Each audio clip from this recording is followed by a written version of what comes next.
హర్యానా శాసనసభ ఎన్నికల్లో కాంగ్రెస్ తో పొత్తు లేదని ఆమ్ ఆద్మీ పార్టీ స్పష్టం చేసింది. ఈ విషయాన్ని ఆప్ అధ్యక్షుడు సుశీల్ గుప్తా తెలిపారు. హర్యానాలో కాంగ్రెస్ దశాబ్దాల పాటు అధికారంలో ఉంది.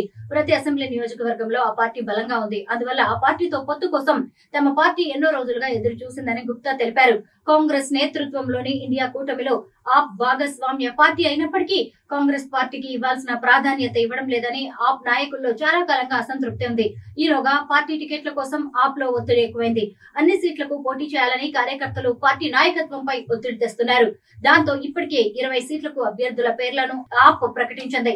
అసెంబ్లీలో 30 స్థానాలు ఉన్నాయి. వచ్చే నెల 5న ఎన్నికలు జరగబోతున్నాయి. కేజ్రీవాల్ ఇంకా జైల్లోనే ఉన్నారు. మాజీ డిప్యూటీ సీఎం సీనియర్ నాయకుడు మనీష్ సిసోడియాను పార్టీ నాయకులు ఒత్తిడి చేస్తున్నారు. ఆయన ఇటీవలే జైలు నుంచి బెయిల్ పై విడుదలయ్యారు.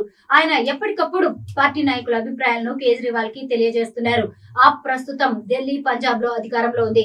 కేజ్రీవాల్ బయట ఉంటే హర్యానాలో కూడా అధికారం హస్తగతం చేసుకుంటుందన్న వార్తలు వచ్చాయి. అయితే కేజ్రీవాల్ కి ఆ ప్రతిష్ట కలగకుండా చూసేందుకు ఇటు బీజేపీ అటు కాంగ్రెస్ ప్రయత్నిస్తున్నాయి. బీజేపీని కేజ్రీవాల్ వ్యతిరేకిస్తున్నారు కనుక ఆయన్ను బీజేపీ వ్యతిరేకించడం సహజమే.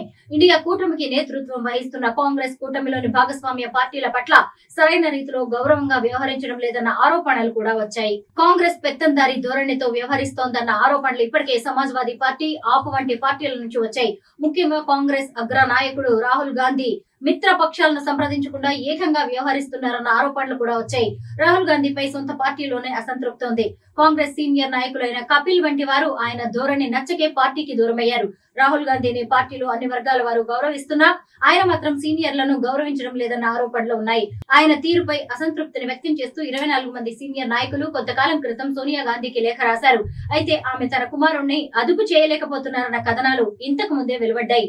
ప్రధానమంత్రి నరేంద్ర మోదీపై విమర్శలు చేసేటప్పుడు రాహుల్ నిగ్రహాన్ని పాటించడం లేదని, దానివల్ల పార్టీకి చేటు వస్తోందని సీనియర్ నాయకులు అభిప్రాయపడుతున్నారు. అలాగే కాంగ్రెస్ సిద్ధాంతాలకు భిన్నంగా ఆయన చేస్తున్న ప్రకటనల వల్ల కూడా పార్టీ అప్రదిష్ట పాలవుతోందని పలువురు సీనియర్ నాయకులు వ్యక్తం చేశారు. అయినప్పటికీ ఆయన నేతృత్వంలోనే మిత్ర పక్షాల నాయకులతో పొత్తుల విషయంలో సంప్రదింపులు జరుగుతున్నాయి. ఇప్పుడు హర్యానాలో కాంగ్రెస్ లెక్క చేయడం లేదన్న అభిప్రాయం ఆప్ నాయకులే కాదు కార్యకర్తల్లోనూ ఉంది. పంజాబ్ తో పాటు హర్యానాలో కూడా ఆప్ అధికారంలోకి వస్తేనే సిక్కు సమాజంపై పట్టు సాధించవచ్చన్న అభిప్రాయం కేజ్రీవాల్ లో ఉంది.